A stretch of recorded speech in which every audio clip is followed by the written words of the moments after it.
See, I spent the last decade lamenting every CP3 flop and foul and chirp at a referee, and within 2 minutes, I was fist pumping as he has turned to the referee and he starts pleading his case like a lawyer trying to get his defendant off of a murder trial. I could not believe it. I was fist pumping CP3 talking to referees. I was sitting there in the tunnel, right, for the first quarter. And Chris Paul, when he took that charge on Kevin Durant, that happened right in front of me, right? And so I'm looking, I'm like, wow, that's a foul, that's a foul, that's a foul. And he got the call. KD just looks over and just laughs. And I was like, well, welcome to our team. We are going to get some more calls. And you look at the Warriors, what do you know? They went to the free throw line 28 times yesterday compared to the Suns 17. The CP3 effect looming large so far to start the season. I got so many takeaways. Look. There's no moral victories. No. This is a team that's trying to win a championship. No. I look across the floor, and that's another team that's trying to win a championship. Yep. Let's start with Phoenix first, because I got a ton of Warrior thoughts, and I want to pepper you with some of them. I want your Warrior thoughts. And just get in, 888-957-970. CP3, what'd you think? Devin Booker, if he plays like that throughout the year, and he's the guy facilitating offense, that's the MVP of the league. The way he played last night in terms of being a floor general, picking and choosing his spots, he's at the apex of his powers. He is in his physical peak prime.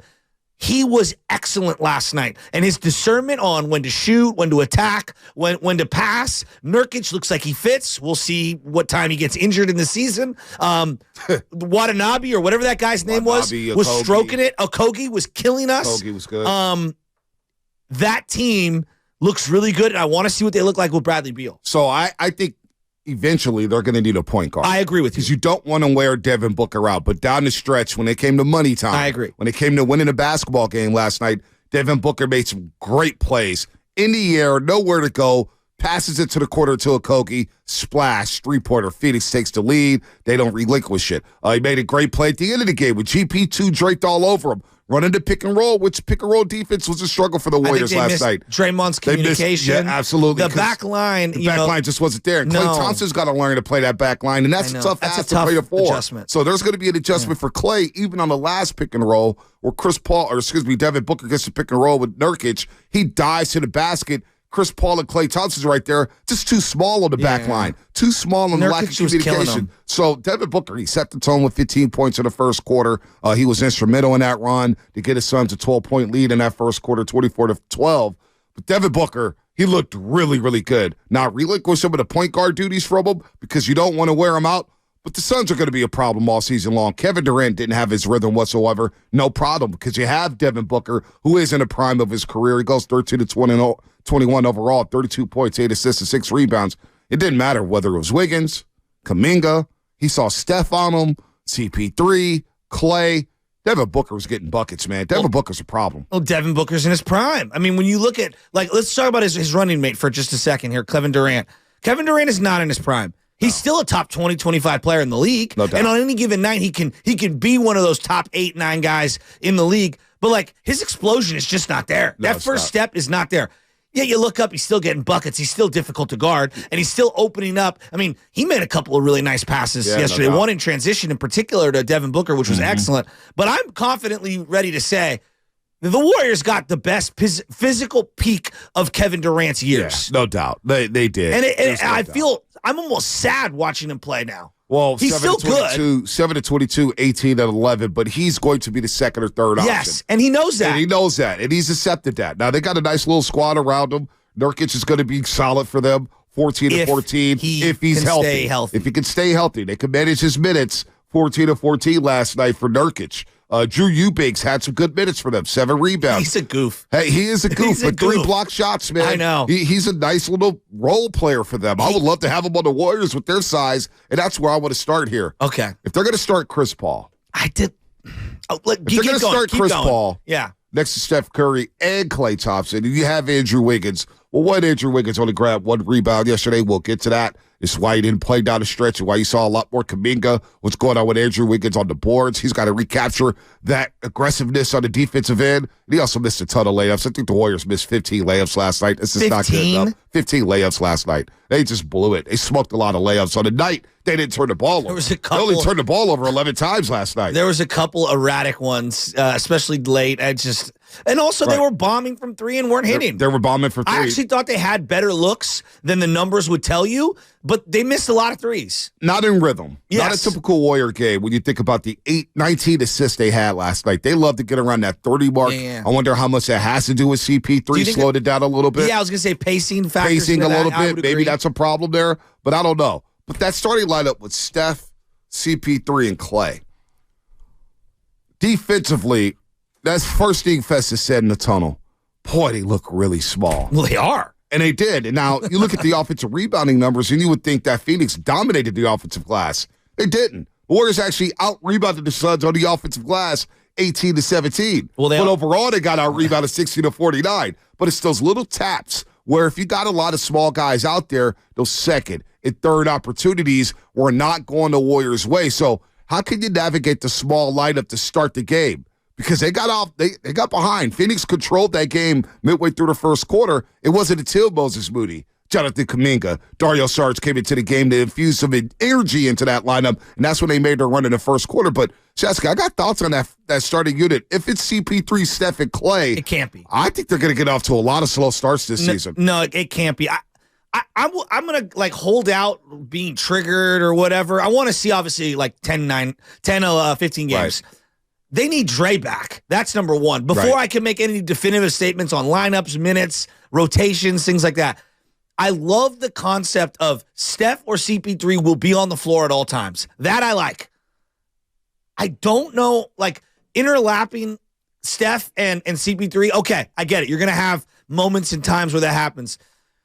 You cannot start the game off the way that they did. No. And I don't know what the exact fix is, but I'm sitting here and I'm saying, you need an athlete who can cover on the perimeter, like Moody or Kuminga. I don't know which one is the answer. Maybe it's GP2. I don't know. But here's the problem when you play GP2. Right. He's going to get wide open in that bottom corner. Yep. And teams are going to say, we dare you to hit a shot. And he missed two of them last night. He and GP2 had a good game. No, I like GP2. Like you look at the box score, you see but you have to have the right guys with him. Exactly. You got to have the right combinations. The combos got to be proper. The combos do. Nurkic kept batting the ball up in the air. He's very difficult to box out, and he's just a big, large human being, and they struggled at that. There's no doubt about it. And then, Booker being a 6'6", 6'7" point guard gave them fits as well. Yeah, he's a big guard. He's a big beast. Guard. He's not 6'5". He's a big guard. Is he okay? I didn't know he was that small. Yeah, no, he's a big guard, though. He's big for his position. Yeah. And if he's going to play that point guard spot, there was one time in that first quarter, he got Steph Curry on the block. Oh. Faded him away, Fouls. Got the N1, and Curry got out of foul trouble, so he wasn't able to have his rhythm. Just didn't feel like the Warriors were able to get into their normal flow. There was a lot of stop and go, choppiness there. Even though they only committed 11 turnovers, the shooting, the bad shooting, and then when they did get open shots at times, Klay Thompson rushed some shots, Steph rushed some shots. There was a lot of bad shots that could have just settled down a little bit and taken some better shots. But look, it's game number one. That small lineup, though. And I'm sure once Draymond gets back, Chris Paul may shift back to the bench, and he comes off the bench. That's what I think, too. But last night, I thought they would go with Kuminga, Wiggins, Clay, Steph, and Looney instead of CP3 and let CP3 come off the bench. I just didn't like the start to that lineup. That lineup, they really struggled. Although in the third quarter, they came out like gangbusters and flipped the game in the third quarter. And Steph got hit with a weak foul. I don't know what. Even though the fifth foul was weak, too. Here's what I don't understand. I'm being realistic here. He don't get any of the LeBron treatment ever. No. When was the last time LeBron was hovering around with 4 or 5 fouls in a third quarter? It's been a while. Right. Has it ever been happened? a while? I would argue almost never. Let's call it what it is. Right. For a guy who is a superstar and television clearly puts him on TV, national broadcast because he's a superstar, he gets no superstar calls. Yeah, no. A memo to the NBA. Stop jobbing my guy Steph Curry. Secondarily, that third quarter run from CP3, it was with Steph Curry off the floor for the majority of it. But I loved the way he was working with the guys that he had on the floor. Let's be real, though. They had a 27-5 run right out of the locker room. No, that's true. So Steph was on that floor alongside Chris Paul. He picked up that fourth with about 7. What did he pick up? About 7 or about 5 minutes left in the third quarter. I got the exact. Okay, I thought it was earlier. But I thought it was earlier too. But when you look at the game log, you're like, okay, it was midway through, but they were in the midst of that run. Yes. They had already scored them right off the rip. I mean, the Suns were in single digits in that third quarter for most of it. With 9 minutes left, they had 9 points scored in the third quarter. My biggest revelation from last night, put all your big three thoughts to the side. The two youngsters, to me, were the story of last night, Moody and Kuminga. That's, to me, Kuminga getting minutes over Andrew Wiggins in crunch time, and then me opining in the fourth quarter going, I need some Moses Moody minutes here. I think I need him more on the floor, and it's going to come at the expense of someone else, and I don't know who that person is, but if Moody is going to play the way that he did last night, Moody needs to play more. Hustle plays. He was giving me, he's not Iggy, but he was giving me a lot of the Iggy elements that I look for. Perimeter defense, hustle plays, boxing out very difficultly, knocking down a big clutch shot, spacing the floor a little better, being able to put the ball on the floor, take a hard dribble, and make that extra pass and swing the ball around. I really like what I saw from Moses Moody. So Steph Curry, I want to get back to Moody in a second because I think that was some positive right there. Huge first step. Aggressiveness. I want to see him be more aggressive. He hit the 2 threes. He was going to the lane, finishing at the lane, playing defense, as you mentioned, diving on the floor, hustling. He earned himself some minutes. If he continues to play like that, Moody will play a lot for this basketball team moving forward. So Steph picked up that fourth foul with 7:21 left in the third quarter. By that point, they were down 64-61. So they had already been on a 15-3 run.